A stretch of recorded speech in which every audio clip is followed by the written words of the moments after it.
Olá, boa tarde. Acho que eu trazer um pouquinho, né? Me organizando aqui para a gente começar esse novo tema. E o tema que foi escolhido por algumas pessoas que responderam, aliás, poucas pessoas. Vou colocar, a hora que a gente encerrar, vou colocar outras enquetes no meu stories e gostaria que vocês contribuíssem conosco para a gente poder gerar muito conteúdo. Bom, qual que é a ideia agora? A primeira ideia, a primeira etapa do Escuta Que Eu Te Falo era discutir assuntos mais ligados às questões sociais e sociológicas mesmo, né? Mas agora eu queria focar realmente num conteúdo que eu acredito que vai contribuir muito para as pessoas que estão assistindo e também para a produção de conteúdo da Apoio. Como eu falei para vocês, a Apoio Flix. A gente está começando a gravar esses conteúdos porque já há algum tempo a gente não trabalha com aquele conceito tradicional da consultoria. Aquele conceito que você chega na consultoria, você chega na empresa, você faz um diagnóstico e aí você começa a fazer intervenções na empresa. Isso é a consultoria. Já há algum tempo, acho que mais ou menos uns 10 anos, a gente percebeu que esse processo ele não era tão eficaz, porque a partir do momento que você sai, que a consultoria sai, a empresa ela não amadureceu, ela não conseguiu ficar expert naqueles assuntos que foram trabalhados ali, e aí, como diz o ditado, o hábito do cachimbo é que entorta a boca. Então mesmo a gente fazendo um excelente trabalho, um ano depois, 2 anos depois, quando a gente chegava na empresa, quando nos chamavam novamente ou quando a gente ficava sabendo, a gente via que muito daquilo que havia sido discutido, que havia sido implantado, já tinha ido por água abaixo. Inclusive porque, como a gente tem um processo de rotatividade, de turnover dentro das organizações, muitas vezes aquelas pessoas, aqueles líderes que participaram do processo de consultoria, eles não estão mais lá. E os novos que chegam, eles não são ambientados nessas mudanças que foram implementadas, e aí a tendência é que se volte ao estado normal, à zona de conforto da organização, e muito do trabalho que a gente faz acaba sendo perdido. E há mais ou menos uns 10 anos que eu fiz a minha primeira formação em mentoria, eu mudei essa forma de trabalhar o desenvolvimento organizacional, trabalhando a partir da metodologia da mentoria. O que é a mentoria? É você ter uma pessoa que seja, obviamente, expert naquilo que ela está falando. Eu digo que o mentor ele tem que estar pelo menos 2 ou 3 degrauzinhos do mentorado naquele tema que ele está se propondo a mentorar, né? Ele tem que compartilhar a vivência, as práticas, os saberes com as pessoas ou com aquela determinada pessoa que é seu mentorado. E aí a gente percebeu que isso estava dando muito certo. Como eu disse para vocês, no final de 2017 a gente focou na questão digital, de buscar fornecedores de ferramentas, estudar muito sobre como migrar os nossos serviços para o formato digital. E a gente começou a fazer isso agregando a mentoria que a gente fazia com os heads das organizações, que pode ser o empreendedor, o diretor, algumas lideranças chaves, e agregando isso conteúdos gravados. E esses conteúdos gravados serviam de informação, de conhecimento, para que esses líderes conseguissem realizar as atividades propostas, né? A partir de um diagnóstico, se chega a um prognóstico e se pensa plano de ação, e aí falta aquele conhecimento daquele assunto para aquele líder fazer. Ele não é expert daquilo, ele não é expert, vamos conversar sobre transformação cultural, ele não é expert em transformação cultural. Então eu preciso colocar todo mundo ali na mesma página, no mesmo nível, para que eles consigam fazer a roda girar lá dentro da organização. E a gente está num momento de atualização dos nossos conteúdos. Então a gente gravou uma série de conteúdos 2018, 2019, que apesar dos conceitos serem os conceitos, a gente está passando por mudanças tão grandes que a gente também viu a necessidade de reformular muito dos conteúdos que a gente havia gravado. E a gente começou a fazer isso antes da pandemia. E a gente deu um stop, esperando ver o que ia acontecer com a pandemia, até porque também nós tivemos uma relativa desaceleração nos processos de desenvolvimento e de transformação cultural. E agora esperamos, né, a gente entender mais o que está acontecendo para a gente retomar as gravações dos nossos conteúdos. E aí a gente vai fazer, a gente tem temas e cada tema ele tem pequenos módulos que explicam especificamente alguns conteúdos, são módulos curtos, enfim. E eu tive a ideia de, ao invés de ir para o estúdio, gravar tudo, de fazer isso conversando com vocês, né? Podendo compartilhar esse conhecimento que vai ficar disponível, obviamente, por tempo limitado aqui no meu IGTV, ou não sei qual rede que vai ficar, se vai ficar no YouTube, se vai ficar no IGTV, se vai para o LinkedIn, se vai para a Hotmart, enfim, a gente ainda não sabe. Mas por enquanto, quem está assistindo vai poder acompanhar esses assuntos que a gente vai discutir. E aí vai ser um assunto por semana. Como as aulas elas serão de 5 a 10 minutos, significa que em cada encontro nosso a gente vai estar produzindo aí 2 aulas do tema que a gente escolheu para conversar naquela semana.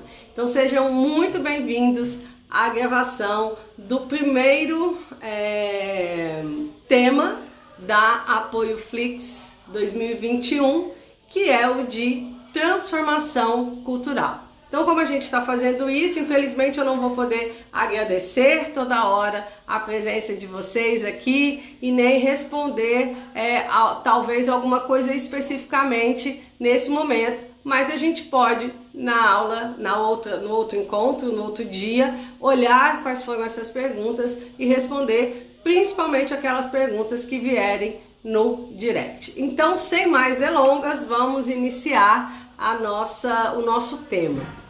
O tema que eu quero discutir com vocês hoje é sobre transformação cultural.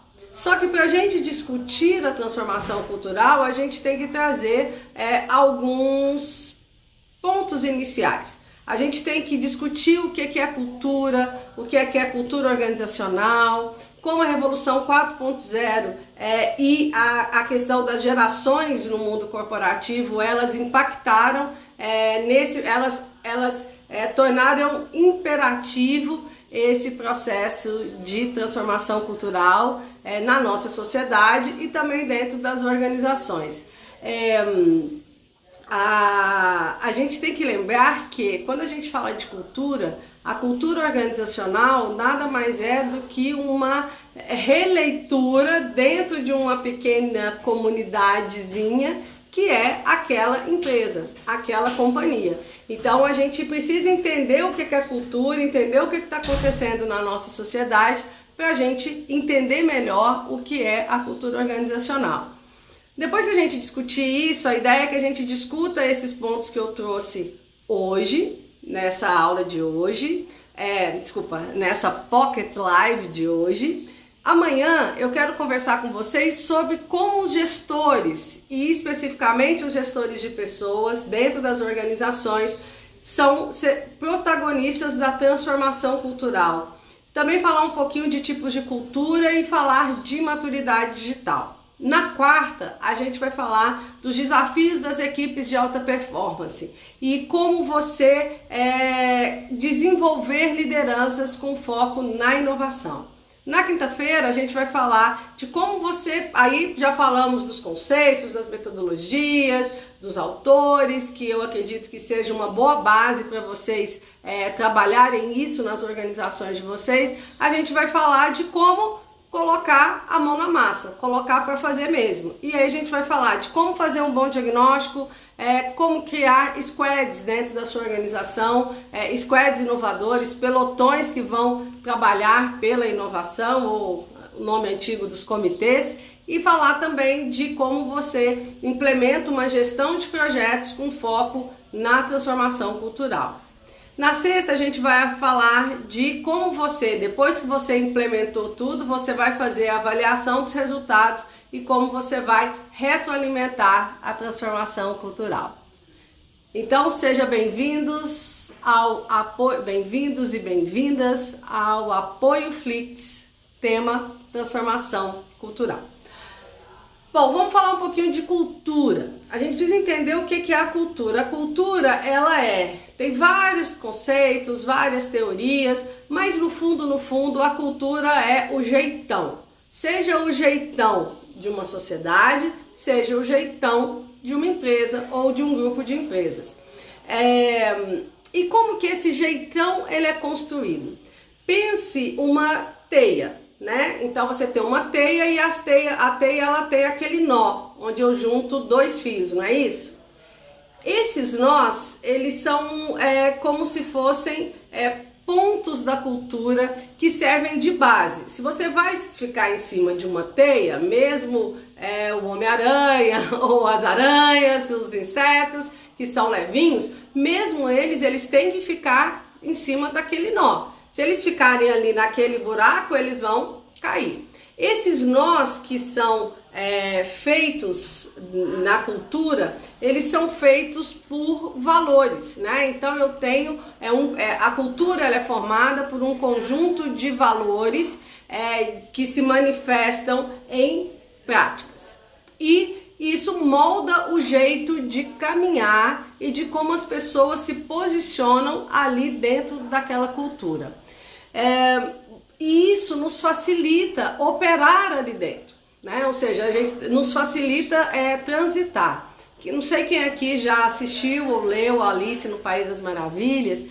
Qual que é o mote do Alice no País das Maravilhas? Eu não sei se vocês sabem que esse livro ele foi escrito por um matemático, o Lewis Carroll, que fez para a filha de um amigo esse livro, né? E ele não gostava muito de criança, né? Eles falam aí nas biografias, enfim. Então ele não fez um livro para criança, ele fez um livro onde estavam se discutindo uma série de valores e uma série de pressupostos, e principalmente a questão das regras. Então o que é Alice no País das Maravilhas? É Alice num país onde não há regras, onde você não tem uma cultura estabelecida que vai gerir ali as ações e as posições das pessoas ali dentro daquela sociedade.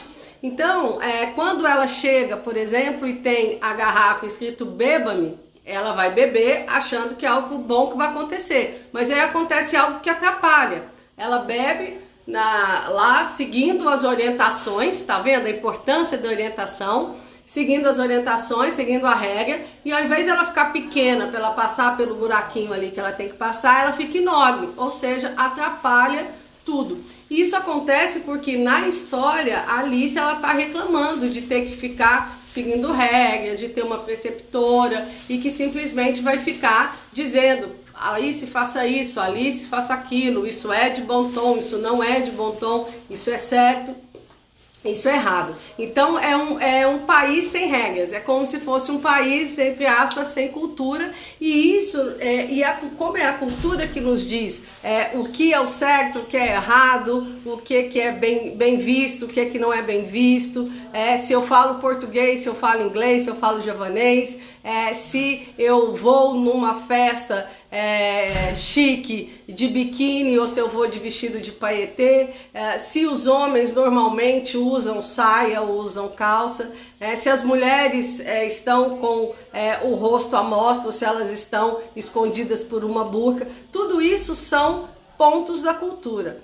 E quando a gente fala da cultura, seja a cultura na sociedade, ou seja a cultura organizacional, a gente está falando daquilo que é visível e daquilo que é mais profundo. O que é visível na cultura são as nossas práticas, são as nossas projeções, como eu disse, como eu me visto, o que eu falo, como eu ajo, o que são os valores, né, a moral, né, o que está dentro da moral, dentro da ética, isso tudo é definido pela cultura. E você tem, mas aí isso é o que são as práticas que eu faço. Sabe aquela imagem muito comum do iceberg? Que eu tenho um pedacinho do iceberg na parte de cima do mar e eu tenho um tantão de pedra embaixo ali daquele iceberg. E aí o que a gente vê são essas práticas, mas os valores, os pressupostos que levam as pessoas a agirem daquela forma são mais difíceis de serem percebidos. Como diz o burro, né, do Shrek, nós somos a cultura, ela é feita em camadas. E para você chegar ali no bulbo ali, que é de onde nasce a cebola, você precisa ir descascando. Por isso é tão difícil a gente trabalhar um processo de transformação cultural. Então, quando a gente sai dessa visão da cultura fora na sociedade, a gente começa a pensar a cultura organizacional, você entende que você está falando ali de uma pequena sociedade, de um pequeno mundo que começa a criar as suas, né, um país ali das maravilhas, não sim ou não, você vai analisar isso, mas que é um país que tem as suas regras. E aí você começa a entender através da cultura quais são os comportamentos que são valorizados e recompensados, quais são os comportamentos que são punidos. Você começa a entender como se constroem as relações ali dentro da organização, você começa a entender o que é valorizado. Valorizado são as relações, valorizado é o cumprimento de meta, valorizado é preencher os formulários e mandar e-mail com cópia para todo mundo, valorizado é ter ideias diferentes, é inovar, mesmo que para isso eu possa perder uma performance ou eu possa errar e cometer um erro e aí eu não posso ser punido. Então são todas essas questões que compõem a cultura da organização. E obviamente a gente sempre teve um processo de transformação cultural, né? Mesmo quando a gente fala da cultura ocidental, por exemplo, né? Que é diferente da cultura oriental, né? E aí nessas questões, por exemplo, do papel da mulher, da vestimenta, etc. Mas mesmo a nossa cultura, como a gente falou na semana passada sobre a questão das mulheres, o papel das mulheres veio mudando no decorrer do nosso desenvolvimento, assim também como o papel do homem, assim como a forma de educar as crianças. Então, ou seja, a gente tem um processo de transformação cultural. Só que esse é um processo muito lento, porque ao mesmo tempo que a cultura ela é composta do conjunto de comportamentos das pessoas ali naquela sociedade, quando isso sobe, cristaliza e vira o nozinho da rede, é muito difícil você mudar. Pegar um outro exemplo, na época que tínhamos aulas presenciais, né, que tínhamos eventos presenciais, principalmente acadêmicos, se vocês separarem, dificilmente vocês irão numa sala de aula em que você não tenha os pisos, né, colocados certinho ali. Então, esses quadradinhos, eles seriam os buracos da minha teia. O rejunte ali, onde junta um piso com o outro, são os nós da cultura. E aí que a gente posiciona a cadeira.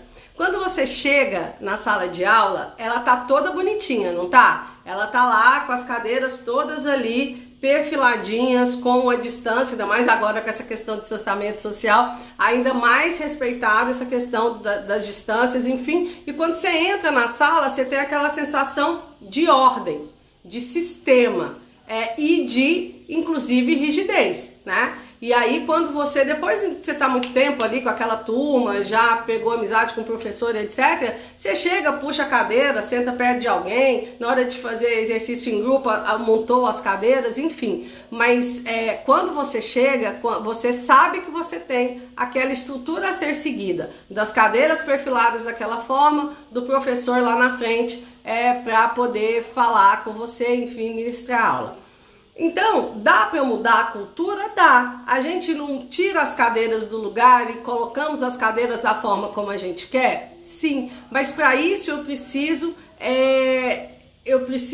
de tempo.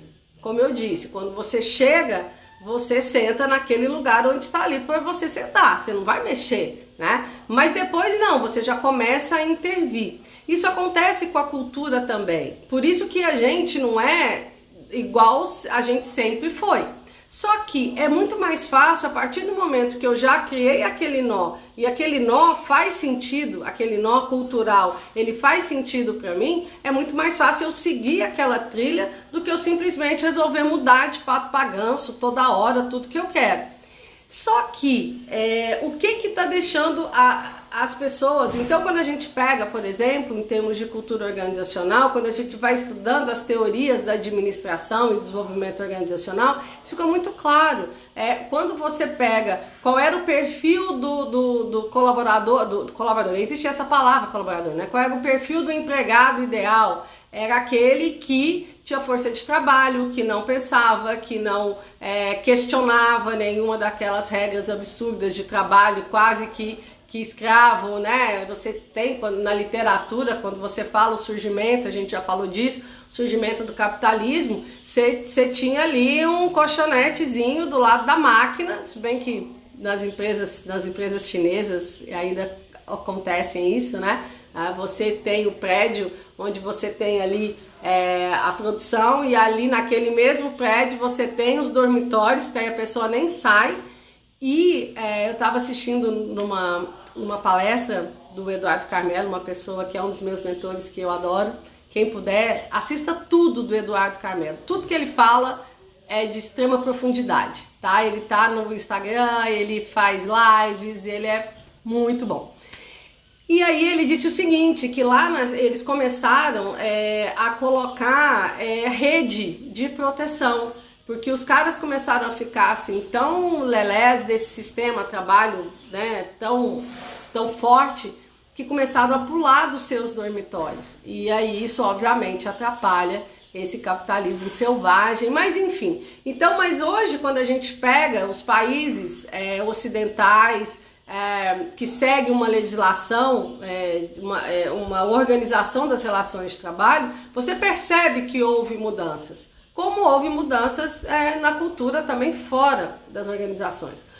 A grande questão é que as transformações ocorridas na sociedade, e aí onde a gente não tem controle, as coisas vão acontecendo, que foram geradas pela tecnologia de um lado. Então aí a gente tem um impacto muito grande da chamada quarta revolução industrial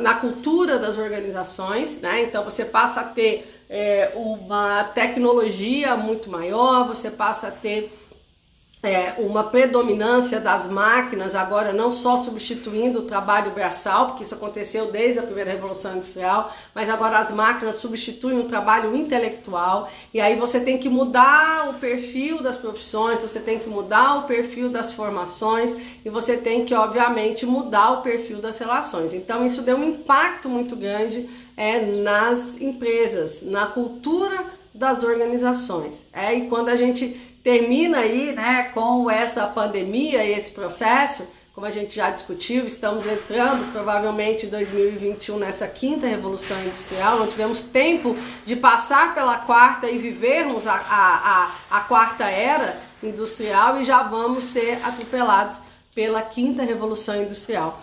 E de um outro lado, na questão social, né, na sociedade e até impulsionando também todas essas informações, essas transformações tecnológicas, a gente tem a questão das gerações. com a vinda dos milênios aí, né, as pessoas que nasceram, né, nesse milênio, com a vinda dos milênios, você tem um entendimento diferente do que é o mundo do trabalho, do que são as relações, do que é valor. Então você pensa, os financiamentos eram da casa própria, né? O sonho da casa própria, do carro próprio. Hoje você não sabe onde você vai estar. No mês que vem você pode estar fazendo um sabático em algum lugar, ou fazendo uma faculdade em outro lugar, ou você está indo para um outro lugar porque é lá que tem a opção de trabalho. Então, para que a casa, né? Se você tem o Uber, para que o carro? Então isso aí já vai, são mudanças que essa geração Y dos millennials, né, que nasceram aí a partir de 1900, né, ainda nessa virada do milênio, e a geração Z, que é essa que é a partir de 2000, são gerações onde que trazem valores muito onde o bem-estar, né, onde a felicidade ela tá pau a pau com os ganhos. E aí, por exemplo, eu estava fazendo um processo seletivo para uma vaga de consultor comercial e alguns gerentes comerciais se candidataram. E aí eu falei, olha, mas a minha vaga é de consultor, eu não sei se ela chega onde você já chegou. Ela falou assim, Dilze, olha, eu não quero mais não acompanhar o desenvolvimento, o crescimento do meu filho, igual aconteceu com o meu primeiro filho, do primeiro casamento, onde eu não mantive o meu casamento, onde eu não consegui acompanhar o desenvolvimento do meu filho, e agora eu não quero. Eu sei que eu tenho empregabilidade para voltar para o segmento que eu estava, para voltar para o nível hierárquico que eu estava e para voltar para o salário que eu tinha, mas não é isso que eu quero. Então, ou seja, você tem essa mudança de perspectiva das pessoas, de valores das pessoas, de ética, de moral, do que é importante, daquilo que não é importante. Então, obviamente, isso tudo fez com que as demandas de um entendimento das mudanças na cultura fosse maior. Então, aí eu comecei, principalmente a partir de 2010, a ter muita literatura sobre as mudanças na cultura organizacional, sobre como você fazer um bom diagnóstico de cultura, como você fazer uma boa intervenção na gestão do clima organizacional. E aí, o que acontece? A coisa está tão acelerada que não adianta só eu diagnosticar e tentar intervir para mudar. Hoje eu tenho que ir na antecipação. E a transformação cultural é uma antecipação do que eu quero para a minha cultura organizacional. Antigamente a gente fazia as pesquisas de clima, via que no treino estava bom e aí vamos fazer algumas coisas para melhorar. E aí o que acontece? Muitas vezes eu mexia só aqui no que está na parte de cima do iceberg e tudo aquilo que está embaixo continuava igual. E aí eu não conseguia entender por que por mais que eu fizesse todas as minhas ações de gestão de clima e de endomarketing, eu não conseguia mudar a situação da empresa. Porque agora não é só uma questão das pessoas estarem felizes trabalhando, comprometidas e produzindo. Eu tive uma mudança muito estrutural no que se entende hoje por desenvolvimento organizacional. E aí eu preciso agora não só remediar as mudanças que aconteceram na cultura para que eu continue naquele status quo, naquela zona de conforto da minha organização. Eu preciso antecipar, eu preciso colocar inputs na cultura da minha organização, eu preciso entender para onde ela precisa ir, a minha organização, para que eu atue antecipadamente, intervindo na cultura, gerando uma transformação cultural. Beleza? Então, acho que temos, né, nosso horário aqui, já são 12h31. E é isso que eu queria trazer para vocês hoje. Falar de cultura, o que é a cultura organizacional, como que a quarta revolução industrial e as gerações anteciparam a necessidade de você se antecipar perante a cultura da sua organização para que você possa efetivamente gerar uma transformação cultural. Seja para que você consiga pessoas boas, pessoas engajadas, pessoas que realmente contribuam para a sua organização e principalmente para que você sobreviva no mercado. Porque hoje as coisas estão tão aceleradas que ficar parado é andar para trás e na verdade é correr para trás. É como se você estivesse fazendo, né, a volta ali do vídeo, do filme e muito acelerado. Porque não dá, eu preciso estar up to date, eu preciso estar acelerado para que a minha cultura ela se transforme de acordo com os objetivos estratégicos que eu defini para a organização. Não é mudar por mudar, é isso que a Alice queria. A Alice queria um país sem regras e até que chega o ponto que ela fala, não dou conta mais. E aí ela vai, a perguntinha clássica que ela faz pro gato, gato, qual o melhor caminho? E o gato responde, Alice, para onde você quer ir? Não sei. Então, se você não sabe, qualquer caminho serve. Então, a gente precisa entender o que a gente quer, que tom a gente quer para a nossa cultura. E aí, nos últimos episódios, né, nos módulos que virão, a gente vai discutir isso, de como você pode se antecipar nessa intervenção da cultura, ok? Amanhã a gente vai falar sobre os gestores como protagonistas da transformação cultural e os tipos de cultura organizacional e maturidade digital. Eu vou trazer para vocês os resultados de duas pesquisas que eu fiz em 2017 e 2018 e como que a gente conecta cultura, políticas de gestão de pessoas, práticas de gestão e práticas de gestão de pessoas e tendo ali como fio condutor o processo de maturidade digital. A gente se vê, muito obrigada. Esse vídeo vai ficar disponível no IGTV por um período de tempo e mandem suas perguntas. Alimentem, a gente é o que a gente compartilha. Já dizia Gil Giardelli, outro cara que vocês precisam ler muito. Não só assistir as palestras dele, que são excelentes, mas como é muito conteúdo, se você não lê as coisas que ele escreveu, e ele tem um livro que eu gosto muito, que chama Você é Aquilo que Você Compartilha, que é perfeito para a gente entender muito do que está acontecendo hoje. Ele já deve ter algum mais novo que eu estou querendo comprar, porque ele já está falando muito dessa Revolução 5.0, mas por enquanto quem quiser ler esse, fique à vontade. Um grande abraço para vocês e até amanhã ao meio-dia. Tchau!